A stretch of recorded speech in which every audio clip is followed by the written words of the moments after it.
El inicio de un estudio en las 4 parábolas que hay en Mateo 13 respecto a la parábola del sembrador, la del trigo y la cizaña, la de la semilla de mostaza y la de la levadura.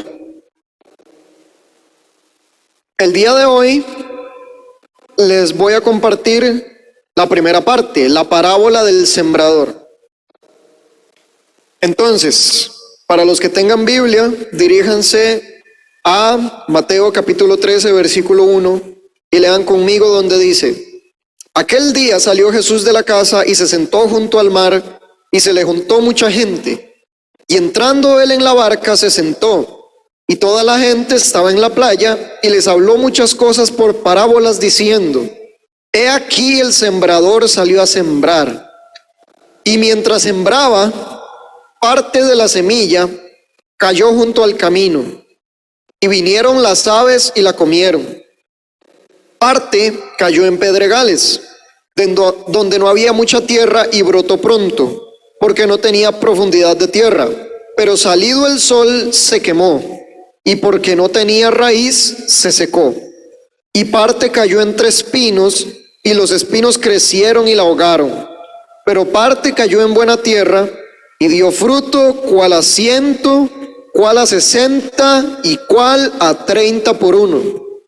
El que tiene oídos para oír, oiga. Aleluya. Cuando el Señor Jesús empezó hablando de la tierra, había un propósito más allá de hacer una metáfora. Evidentemente, esta parábola, si uno lo ve con el entendimiento normal, digamos, cualquier persona, ya sea un musulmán, un hindú, puede ver esta parábola y entenderla como una metáfora hacia lo que ellos quieran entender. Pero bajo el marco teológico, bajo el entendimiento, bajo el conocimiento humano, esta parábola solamente tiene un significado. Porque bajo el entendimiento humano, eso que dijo Jesús fue para las personas que estaban ahí escuchándolo a él.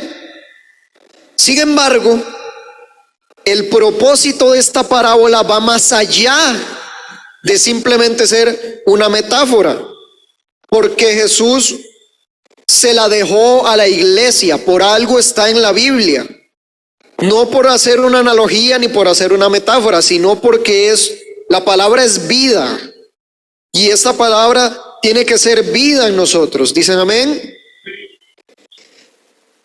La parábola del sembrador es la base y el fundamento del entendimiento tanto evangelístico como apostólico. En principio se refiere a los que recién están escuchando la palabra de salvación. Sin embargo, esto es apenas la punta del iceberg, ya que los pozos espirituales que hay en esta palabra son mucho más profundos. Esta parábola explica principios espirituales que también aplican a personas que llevan ya años en el evangelio. Los 3 pozos que Dios me mostró en esta semana los voy a compartir con ustedes. Amén. El primer pozo es entender a la semilla, cómo recibir al Señor como el Salvador. O sea, la semilla es la palabra de salvación. Ese es el primer pozo. Este es el más básico y el que se enseña en las universidades teológicas, que es el fácil de entender y de analizar con métodos humanos como la hermenéutica, el método deductivo, el método inductivo, lo que usted quiera utilizar. En principio se entiende que la semilla es la palabra de salvación que pone a Jesús como el Salvador y Señor de vida. Entonces, ese es el enfoque evangelístico.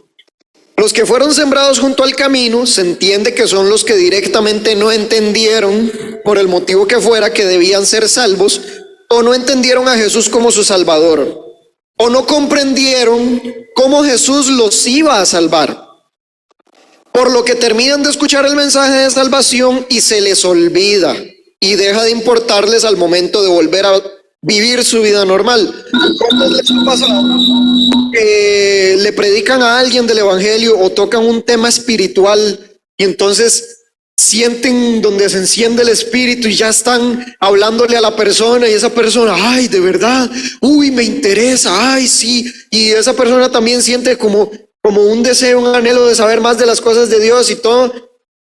Pero apenas le dejaron de hablar, al día siguiente lo ven y está igual, como si no le hubieran dicho nada. Como si no hubiera pasado nada, como si no hubieran hablado de nada. Pero todo lo que le dije ayer.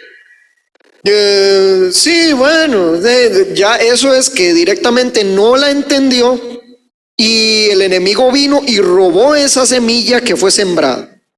Eso es que directamente el enemigo agarró la palabra y se la comió. Entonces ya la persona no pudo llegar a ser salvo por ese motivo. Ese es el que es sembrado junto al camino. El que fue sembrado en pedregales es el que sí entendió la salvación, recibió a Cristo en su corazón y hasta quiso entregarle su vida a Dios. Pero al no tener fundamento, es un niño fluctuante que se vuelve de corta duración. Pues al venir la aflicción, la persecución y los problemas familiares por causa de Cristo, tropieza y se rinde.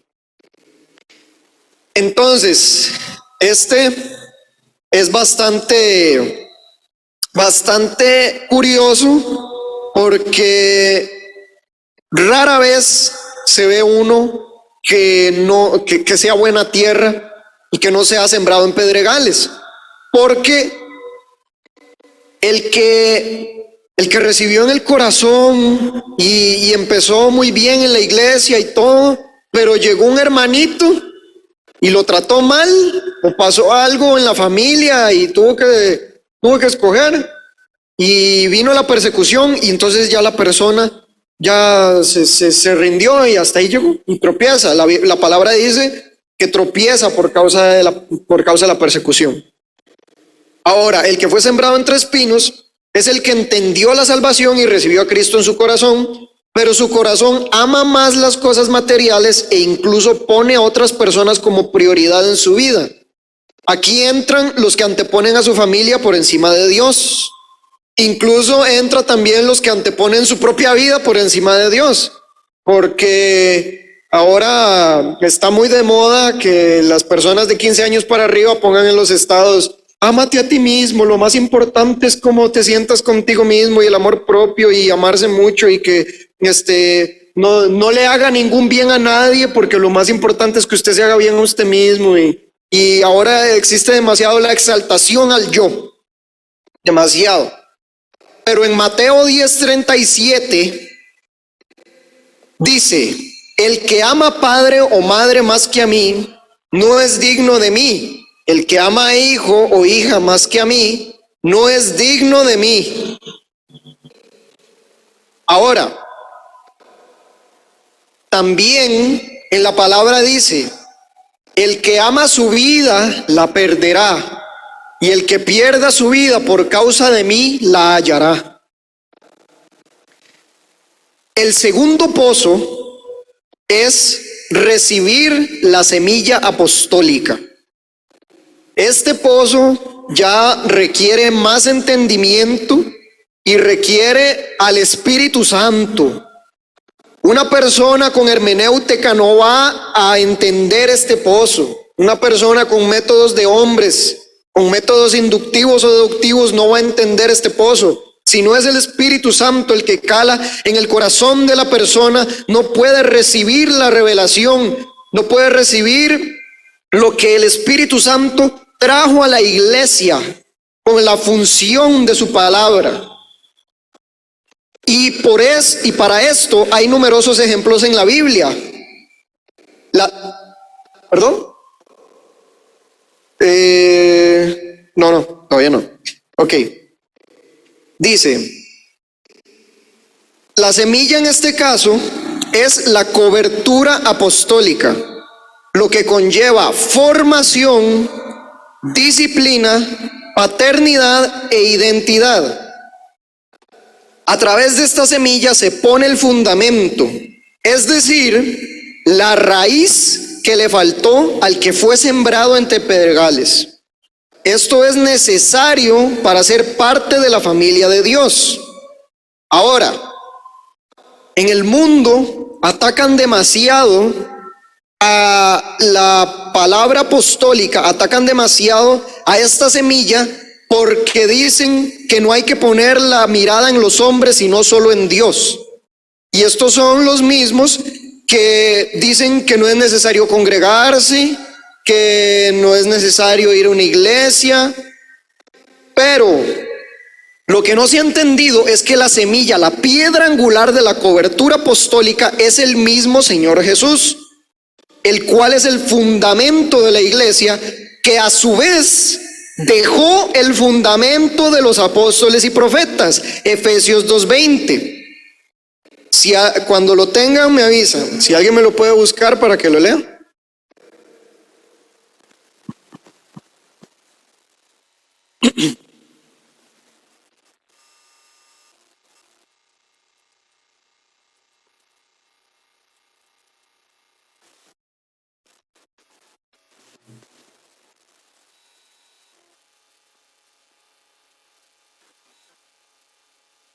Sí.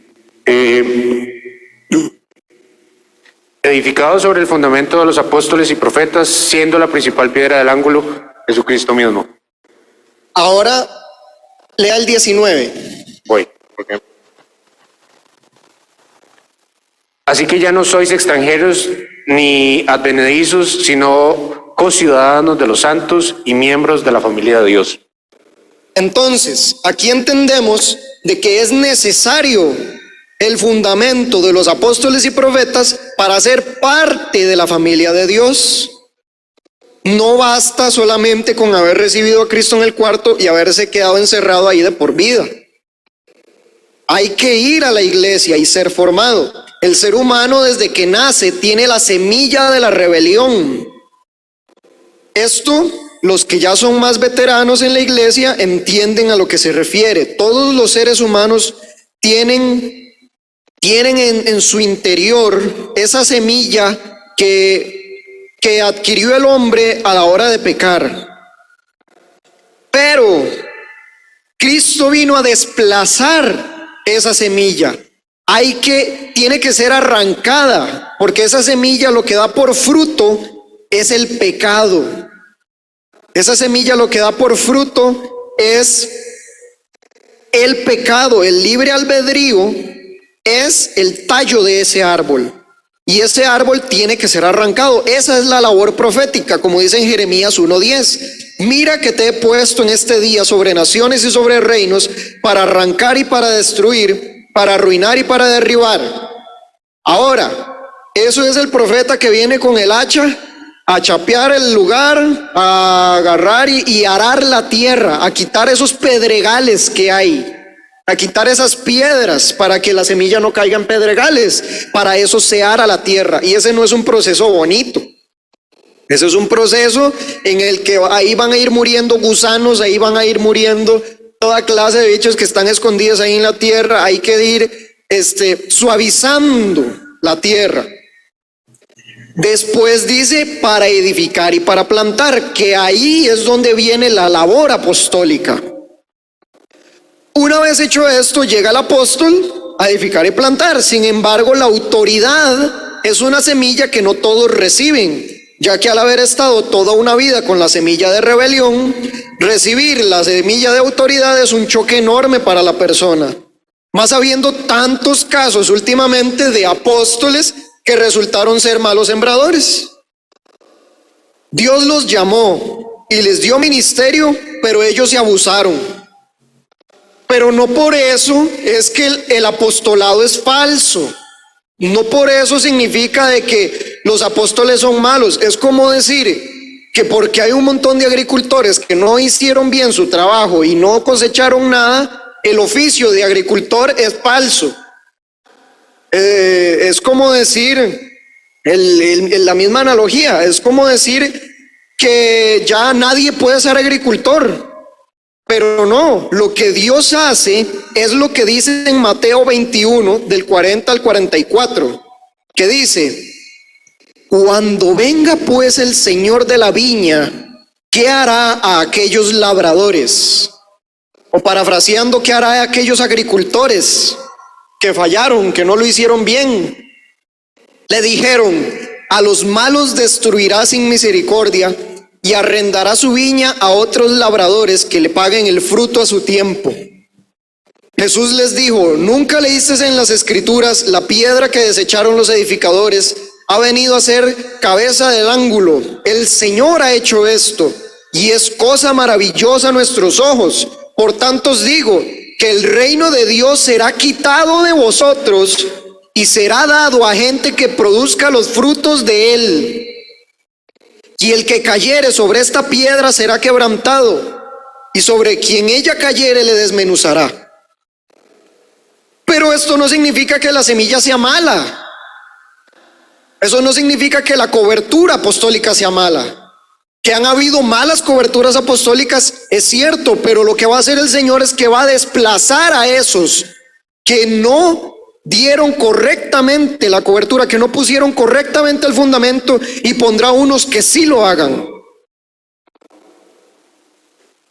Porque la autoridad es el Padre Celestial, y en quien Cristo edificó la iglesia, como lo dice en Mateo 16:16. Respondiendo Simón Pedro dijo: tú eres el Cristo, el Hijo del Dios viviente. Entonces le respondió Jesús: bienaventurado eres, Simón, hijo de Jonás, porque no te lo reveló carne ni sangre, sino, subraya esto, mi Padre que está en los cielos. Y yo también te digo que tú eres Pedro, y sobre esta roca edificaré mi iglesia. Aquí Jesús no se estaba refiriendo a que iba a edificar la iglesia en Pedro, sino que Pedro llevaba la semilla en la cual iba a edificar la iglesia. O sea, el Padre Celestial. Jesús iba a edificar la iglesia en el Padre Celestial, pero Pedro iba a ser el encargado de establecer esta roca, es decir, la autoridad del Padre. De aquí sale la primera labor apostólica registrada en la Biblia.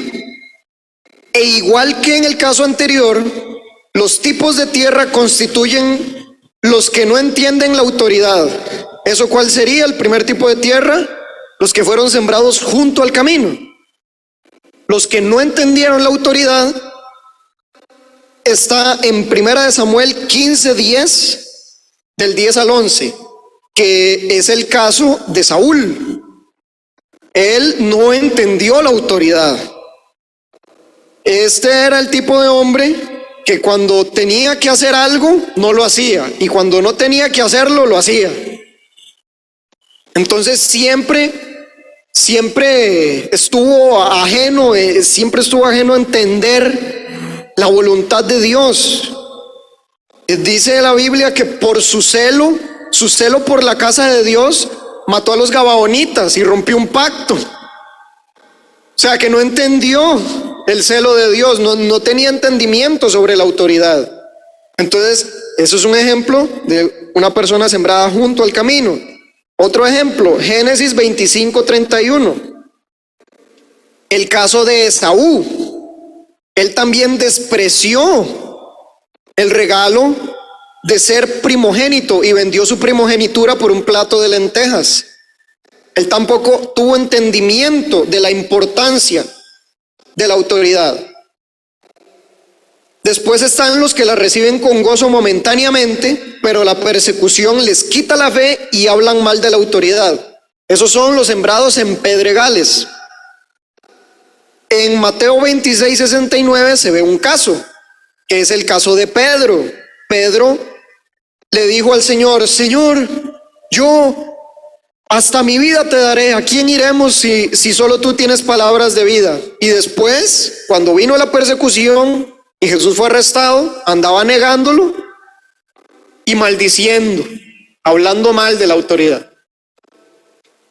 Y Juan 20:25 al 29, el caso de Tomás, una persona que también caminó con Jesús, y después, cuando resucitó, llegaron y le dijeron: el Señor volvió, ha llegado el avivamiento. No creo. Ha llegado lo que el Señor dijo, ha llegado lo que prometió. no creo yo, hasta que no lo vea con mis propios ojos, yo no voy a creer por la persecución. Él dijo, hasta que yo no toque con mis manos los huecos de las manos del Señor y el hueco de su costado, yo no voy a creer. Y Jesús le dijo, tú ciertamente viste y creíste, pero bienaventurados aquellos que no vieron y creyeron. Después están los que están con la autoridad un tiempo hasta que pierden de vista la autoridad y se afanan con las cosas de este mundo. Ese es el caso de Segunda de Reyes 5:20. Este tipo de personas están con la autoridad un tiempo y se sujetan a la autoridad un tiempo hasta que ven una oportunidad en la que la pueden usar como trampolín para su propio beneficio. Y entonces ahí se salen por completo. Y este es el caso de Jesse, que él usó al profeta como trampolín para que Naamán le diera plata. Entonces llegó donde Naamán y le dijo, el profeta me ha mandado, Eliseo me ha mandado a decirte que llegaron unos muchachos y ahora sí necesitan la plata que le ofreció. Y después de eso, agarró la plata, la escondió, se la dio a los muchachos para que se la guardaran. Y llegó donde Eliseo y le dijo, Eliseo, ¿a dónde andabas? En ningún lado.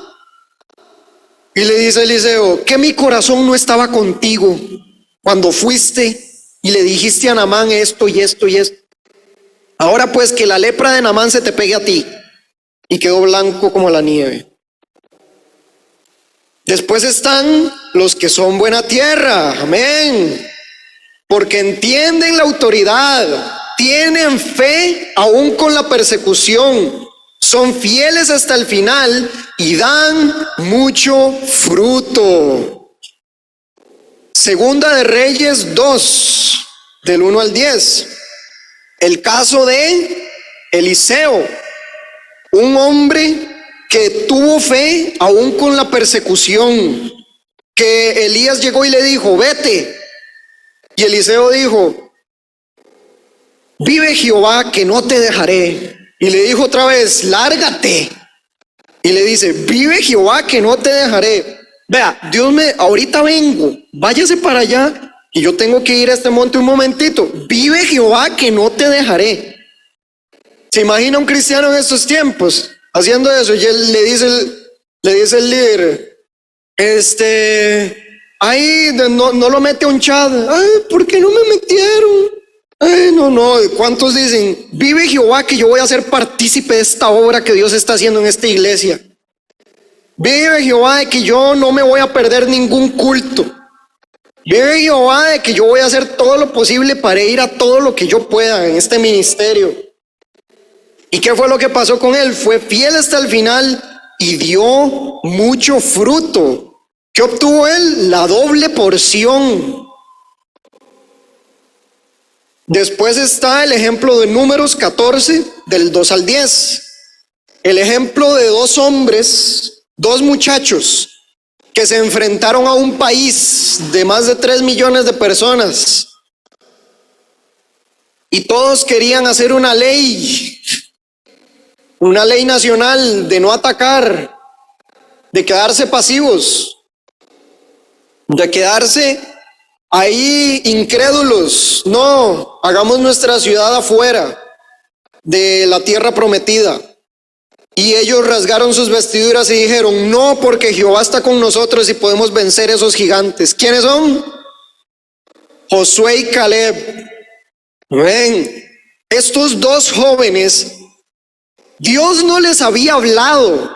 Ellos no habían escuchado la voz audible de Dios que les dijo, vayan y tomen esa ciudad, sino que fue Moisés el que había dado la palabra de parte de Dios, y ellos creyeron a la autoridad que había recibido esa palabra de parte de Dios, y por esto ellos dos fueron los únicos de ese país en entrar a la tierra prometida. Los demás pasaron otros 40 años en el desierto y finalmente murieron.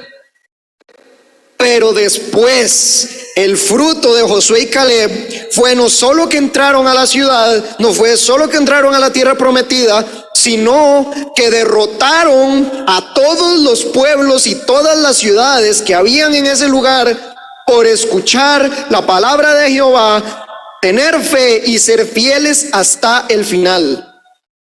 Por último, está el caso de 1 Samuel 24 del 1 al 7, que este es el caso de un hombre un muchacho igual, un joven, que desde muy joven fue ungido y le dieron un llamado y un ministerio. Y ya él tenía un ministerio, ya había llegado un profeta y le había dicho: tú vas a ser líder en esa iglesia. Y entonces él estuvo así, con el líder principal de ese momento. Si eso pasara ahorita, más con el caso de Saúl, que era un hombre que ya estaba desechado por Dios, un impío que no entendió autoridad, que ya Dios lo había desechado y todo, que estaba endemoniado tras de eso. Lo llamaron a David para que tocara el arpa delante de Saúl porque era un endemoniado. Y 2 veces trató de matar a David con una lanza mientras él estaba tocando el arpa. Y las 2 veces se lo capió David, se lo esquivó. Y a partir de ese momento dice la Biblia que se convirtieron en enemigos. Pero no por parte de David, sino que Saúl le empezó a dar cacería. Y en 1 Samuel 24, del 1 al 7, ahí describe de que mientras Saúl estaba tratando de ir a cazar a David para matarlo, Jehová entregó a Saúl en manos de David para que hiciera con él como bien le pareciere. Y estaba Saúl dormidito ahí, apenas descansando para levantarse a matar a David. Y entonces David vio la oportunidad y le dijeron sus generales: ahí tienes a Saúl, mátalo. Y él dijo: Dios me libre de tocar al ungido de Jehová. Ese reconocimiento de la autoridad pocas veces se ve en el mundo, pocas veces. A pesar de que ya había caído de la gracia de Dios y a pesar de que era un impío Saúl, David reconocía el manto de autoridad que portaba Saúl. Y después de que Saúl se despertó y salió, David le salió al encuentro y se arrodilló delante de él y le dijo: no te maté. Dios me libre de hacerte algo. Y este hombre, este muchacho David, los frutos que dio después de esto, gracias a esto, es que actualmente es el mejor rey de Israel registrado en la historia. Y dio mucho fruto, tanto así que se conoce como el rey que tenía el corazón conforme al corazón de Dios. Muy bien. ¿Cuántos quieren ser buena tierra? Amén. Ahora, el Señor, cuando me explicó esta palabra, me la explicó referente a las 3 identidades del cristiano. La primera identidad es la identidad de redimido. ¿Cómo sabe una persona que es redimida? Si usted se muere ahorita, se va para el cielo o para el infierno. Si una persona sabe en su corazón de que es salvo, tiene identidad de redimido. ¿Okay? Después está la de hijo. Y redimido y hijo son 2 cosas diferentes. ¿Por qué? Porque la Biblia dice: los que hacen la voluntad de mi Padre, a estos les dio potestad de ser hechos hijos de Dios. Entonces, ¿cómo se sabe que alguien es hijo? Porque hace la voluntad del Padre. Entonces, la primera semilla, el primer pozo para la primera semilla es de redimido. El segundo es someterse a formación, por así decirlo, la crianza del Padre. Entonces, esa es la parte apostólica de la autoridad. Ahora, para este tercer pozo, es un pozo mucho más profundo, el cual es la tercera identidad del cristiano y en la que pocas iglesias han logrado entrar, que es la de esposa. ¿Cómo se sabe que se es esposa? Cuando se tiene todo por basura con tal de ganar a Cristo. Esa es la que es esposa, que ya no importa nada más, que ya no le importa nada más, puede morir en este momento y muere feliz. Puede venir persecución en este momento y la recibe con gozo.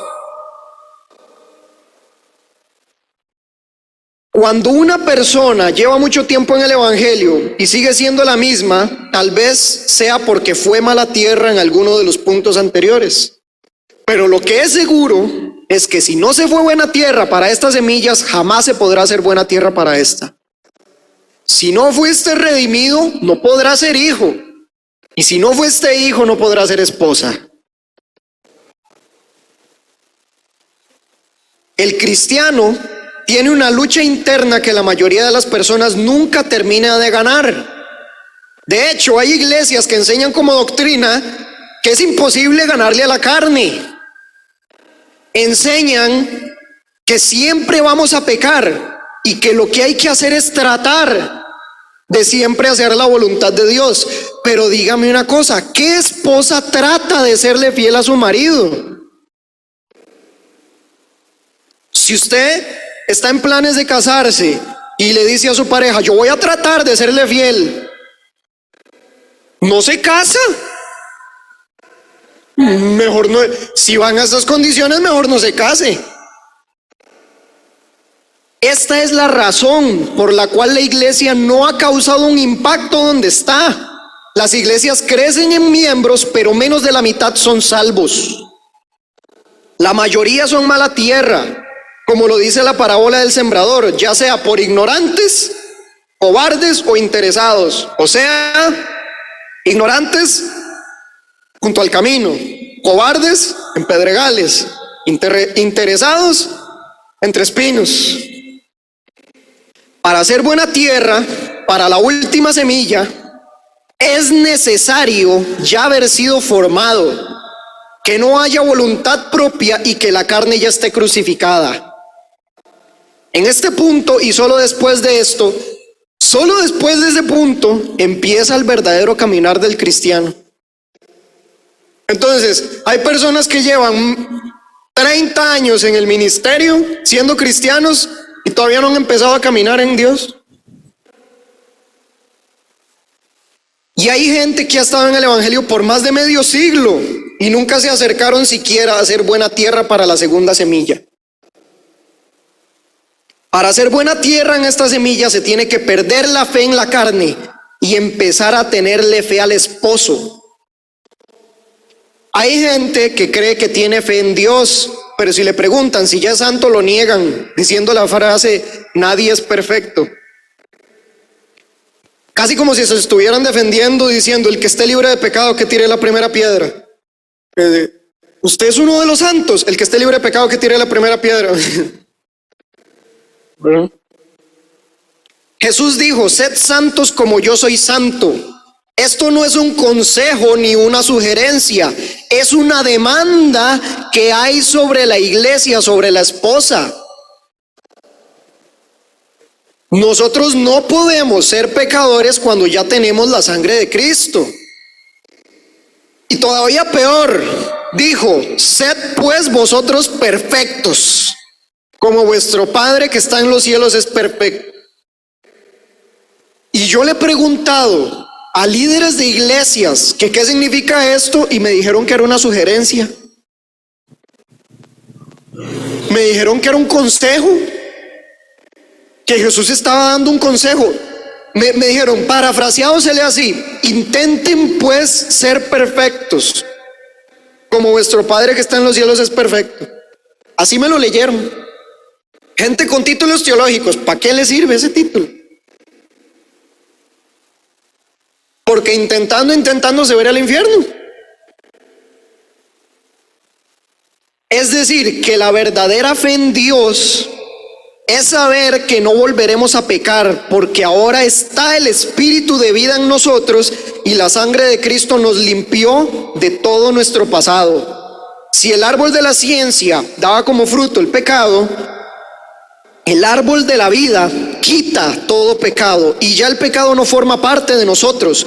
Esta semilla es la más importante de todas, pues Jesús vino en carne propia a dar el ejemplo vivo de cómo ser buena tierra para esta semilla. En Juan 12 del 49 al 50 dice: porque yo no he hablado por mi propia cuenta. El Padre que me envió, Él me dio mandamiento de lo que he de decir y de lo que he de hablar. Y sé que su mandamiento es vida eterna. Así pues, lo que yo hablo, lo hablo como el Padre me lo ha dicho. Efectivamente, si nosotros tratamos por nuestras propias fuerzas, nunca lo vamos a lograr. Pero Jesús logró llevar una vida perfecta gracias al Padre. Hay personas que dicen que Jesús fue perfecto porque Él era Dios. Pero si Jesús hubiera echado mano de su divinidad para llevar una vida perfecta, el sacrificio no hubiera sido válido. Él no fue perfecto por ser Dios. Al contrario, en la condición de hombre llevó una vida perfecta. En la condición suya y en la condición mía logró llevar una vida perfecta sin errores. ¿Cómo hizo eso? Porque la doctrina universal de este globo terráqueo es: nadie es perfecto. Pero Cristo vino a dar otra doctrina: el Padre sí es perfecto. Por eso cuando le dijeron maestro bueno, Jesús dijo: bueno solo Dios. Porque por nuestros propios medios no tenemos cómo. Pero nosotros no debemos creer que en algún momento vamos a pecar. La fe es lo opuesto. La fe es lo contrario. No volveremos a pecar porque ahora caminamos conforme al Espíritu. Y si en algún momento le creemos al diablo que somos pecadores, estamos abriéndole una puerta a través de la incredulidad a la carne, para que esa carnota se baje de la cruz y volvamos a pecar. Si usted va todo el camino: voy a fallar, va a fallar. Porque estás llevando una vida de fe a la carne. Estás llevando una vida de fe de que vas a pecar en algún momento. Es más, hay gente una persona que está en el mundo no puede concebir una vida en la que él no vaya a mentir, en la que él no vaya a pensar nada impuro, en la que una persona que no tiene el Espíritu Santo, una persona que no tiene esa relación íntima con Dios, no puede imaginarse un día en el que vaya a hacerlo todo perfecto. En cambio, una persona que ya tuvo un encuentro con Dios y ya fue lleno del Espíritu Santo, no puede imaginarse un día en el que vaya a volver a mentir. No puede imaginarse un día en el que vaya a volverse a acercar al pecado otra vez. Una persona llena del Espíritu de Dios trata de entrar a una cantina y siente que se vomita. Una persona que tiene al Espíritu Santo trata de ponerse un cigarro en la boca y se vomita. Una persona que está llena del Espíritu de Dios trata de pecar y no va a poder, porque tiene un sistema inmunológico creado por la sangre del Cordero de Dios que quita el pecado del mundo.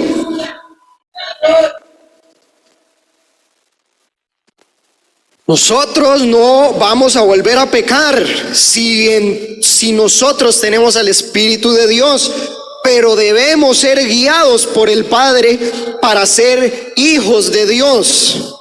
Es decir, para explicar esto de la tercera semilla más claramente, la primera es cuando les predican de salvación y reciben esa palabra, pero llegan a la iglesia como en blanco, ¿verdad? ¿Ahora qué? ¿Ahora qué? Ahora viene la segunda semilla, hay que ser formados. Entonces, la segunda es cuando ya pasa la parte de formación. Pero Eliseo, cuando se fue Elías, no se quedó con la segunda semilla. Ahora le tocaba a él escuchar la voz de Dios. Ahora le tocaba a él convertirse en sembrador. Ahora le tocaba a él caminar como esposa. Ahora le tocaba a él escuchar la voz diciente de Dios, la palabra diciente de Dios. Una cosa es escuchar la palabra de salvación, otra cosa es escuchar la palabra de la autoridad, y otra cosa es ya tener las dos anteriores para que el mismo Espíritu de Dios te hable al oído y usted pueda identificar la voz de Dios y usted sepa que ya no es usted mismo hablándose a usted mismo, sino que es el Padre hablándole a usted para que pueda llevar una vida como Cristo la llevó. Y como dice en Romanos 8, ahora pues ninguna condenación hay para los que están en Cristo Jesús, los que no andan conforme a la carne, sino conforme al Espíritu. Porque la ley del Espíritu de vida en Cristo Jesús me ha librado de la ley del pecado y de la muerte. Porque lo que era imposible para la ley, por cuanto era débil por la carne, Dios, enviando a su Hijo en semejanza de carne de pecado, y a causa del pecado, condenó al pecado en la carne, para que la justicia de la ley se cumpliese en nosotros, que no andamos conforme a la carne, sino conforme al Espíritu. Hay personas que me han dicho, pero la Biblia dice que no hay justo ni aun uno. ¿Cómo usted se va a decir perfecto? Y la palabra dice: porque los que son de la carne piensan en las cosas de la carne, pero los que son del Espíritu en las cosas del Espíritu. Porque el ocuparse de la carne es muerte, pero el Espíritu es vida y paz. Por cuanto los designios de la carne son enemistad contra Dios, porque no se sujetan a la ley de Dios, ni tampoco pueden. No pueden, ¿por qué? Porque no tienen al Espíritu. Y los que viven según la carne no pueden agradar a Dios. Y dice: mas vosotros no vivís según la carne, mas nosotros no vivimos según la carne, sino según el Espíritu. Si es que el Espíritu de Dios mora en vosotros. Y si alguno no tiene el Espíritu de Cristo, no es de él. Pero si Cristo está en vosotros, el cuerpo en verdad está muerto a causa del pecado, mas el Espíritu vive a causa de la justicia. Y el Espíritu de aquel que levantó de los muertos a Jesús mora en vosotros. El que levantó de los muertos a Cristo Jesús vivificará también vuestros cuerpos mortales por su Espíritu que mora en vosotros. Y si no me creen de que una persona que vive en Cristo va a tratar de pecar y no puede, acompáñenme a 1 de Juan 3:6. Cuando lo tienen me dicen aleluya.